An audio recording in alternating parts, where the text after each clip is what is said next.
Hello, everyone, and welcome back. So, we have another flower letter. This is flower letter number 16. Hopefully, we're going to hear from Adeline or maybe Juliana. I'm not really sure. Um, we haven't heard from her in a while. I'm telling you, these letters have gotten really hard to open. I hate ruining my letters, but I don't know what's going on with it. I don't know if it's the glue or what. Um, but okay, there's that. Um, Looks like we have a little card, and I always love like these little kind of comical like cards. Uh, it's not really saying anything. I think it says monstrosities at the bottom, 1818, and I mean they're all kind of dressed a little, kind of weird like. And then the back of it says fashionables 1818, so this is the back of it. I think they're kind of fun. Then we have the letter, and it does look like this is going to be Adeline writing her grandma, because it does say my dear grandmama, and usually that's Adeline writing, and she always has the pages with the magnolias on it. Always like the pretty backing on it. So okay, so this is the letter. Then let's see. Ooh, okay, so we have this. This looks like, it says headdresses, and this is a bunch of different hats, it looks like. I do think I like this one. This one is not bad. I'm not sure what's going on here. This looks like a, I don't know, lampshade like thing situation going on here, but this one is definitely very flashy, and I like this one. And let's see. Costumes. This looks like maybe a French word. Parisians, maybe? I could be saying that wrong. 18. I can't tell. I think 1818. And then this over here says 1727. This down here looks like it's French, maybe. So I'm not even going to attempt to read that. But I mean, it pretty much portrays to the hats here. So maybe this is like a new fashion hat or something that's come out. So we do have that. And this looks like a dress. And I don't know if I'm going to get all this in here. This looks pretty big here. So let's see if we can break it up here. So here is the first half. And then we have the rest of the dress here. All the way back up here. And, oh, okay, so we have the back. Now, we'll say I don't think I like the slimmer type dress. I'm not sure if I like it. This is more like Regency kind of era.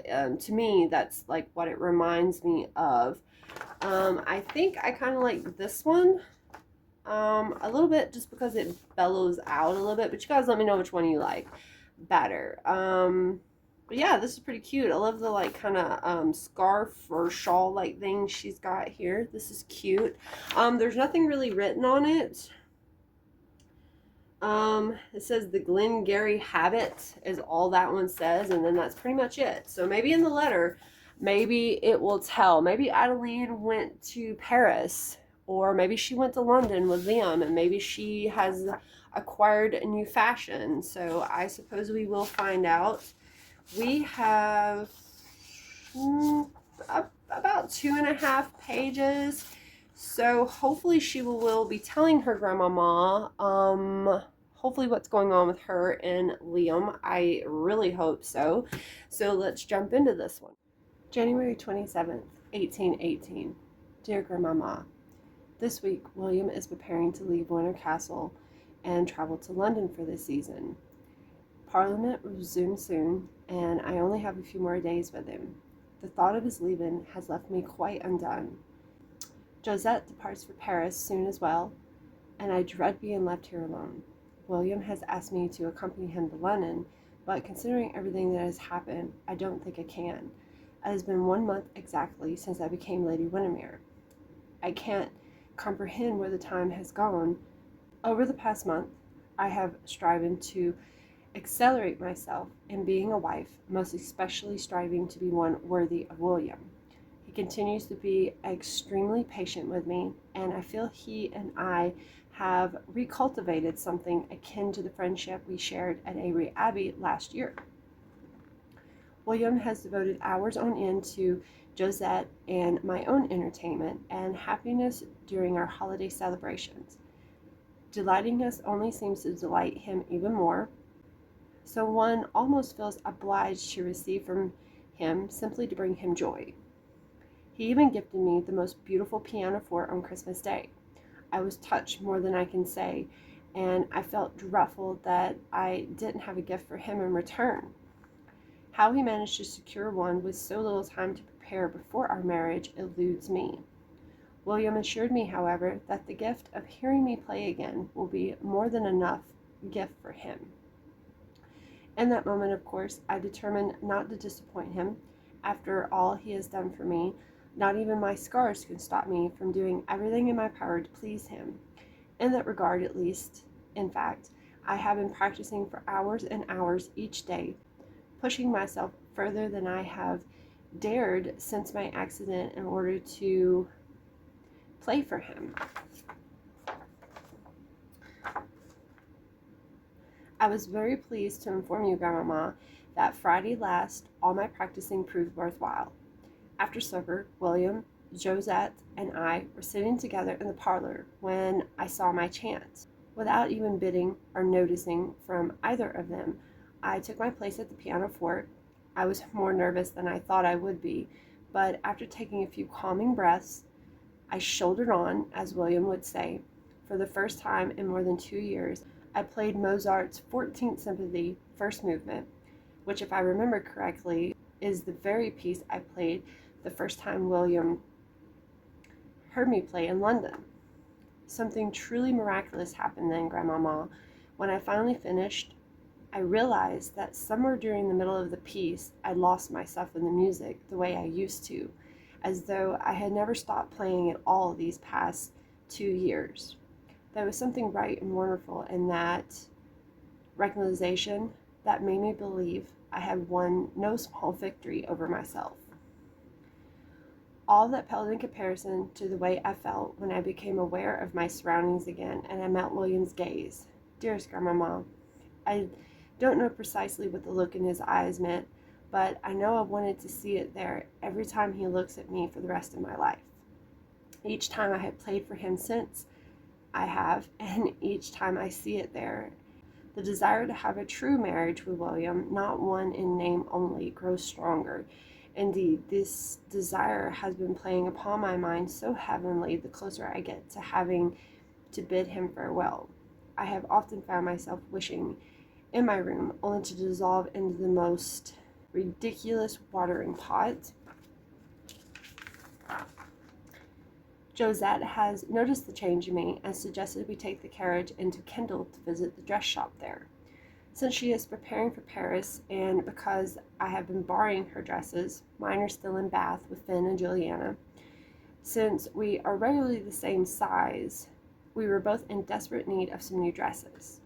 In the privacy of the carriage, Josette insisted I tell her what was troubling me. She has become so dear to me since my arrival, treating me just like a daughter, never once begrudging me for refusing her son the first proposal, or judging me for how my marriage to him came about.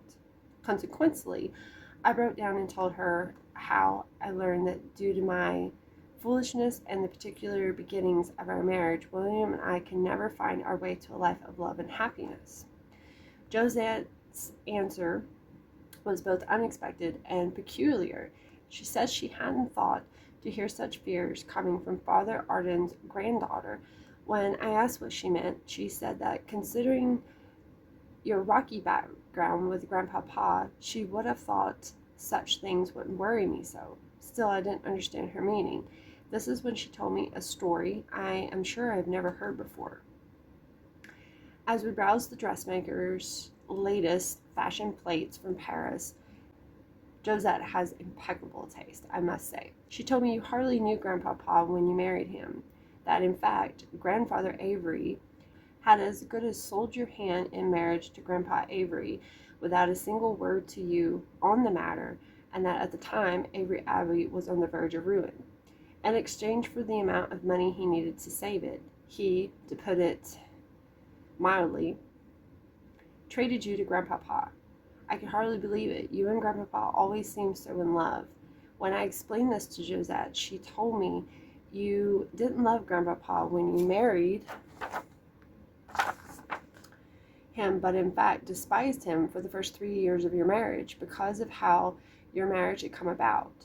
She further said things didn't begin to improve between your marriage until you saw for yourself the kind of man Grandpapa truly was, and that he would have given much more than even all his future for your hand, not because he wanted to possess you, but because he loved you from the moment he set eyes on you.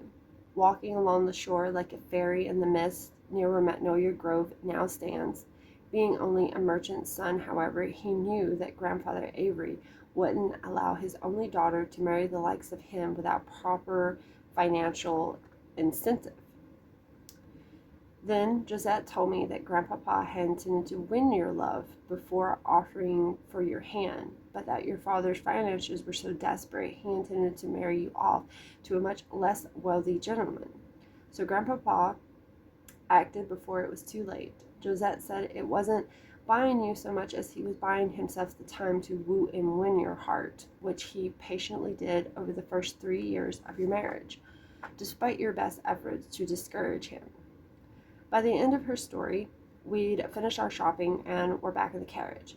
Josette took me into her arms then and held me for a moment. She told me that just because a marriage begins in less than ideal circumstances doesn't mean it can't flourish into something ideal.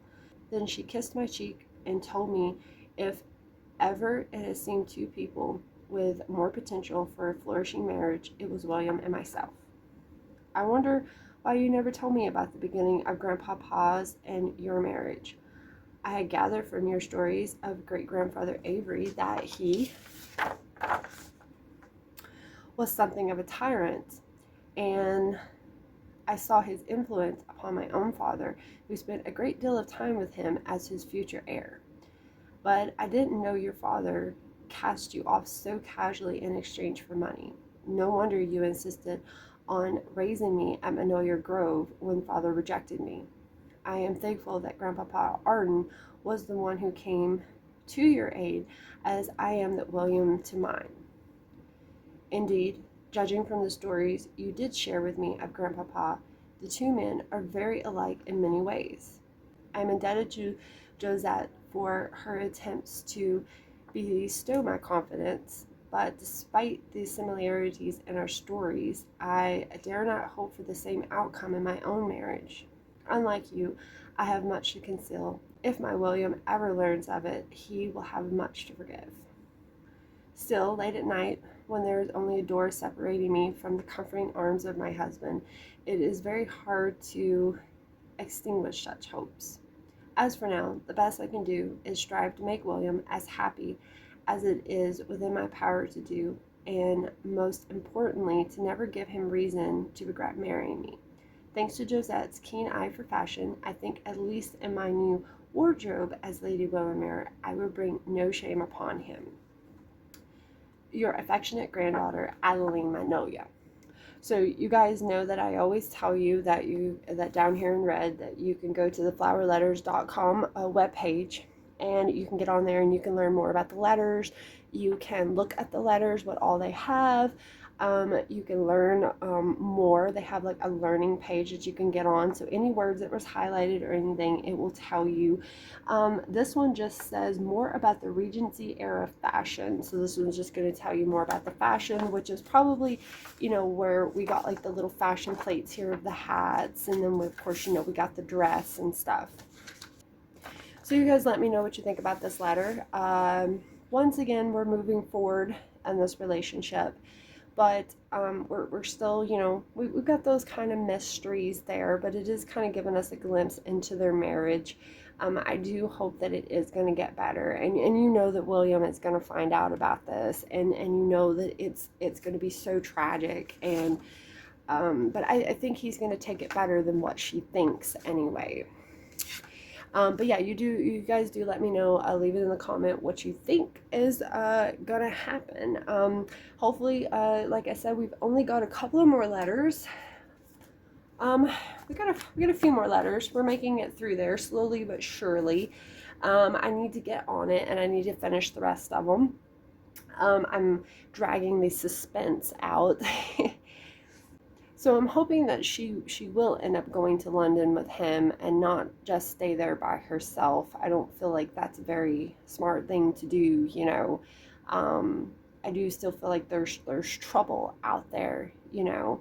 But you know, we'll find out in the next letter what may happen. So I will see you guys all back here in my next letter. Bye.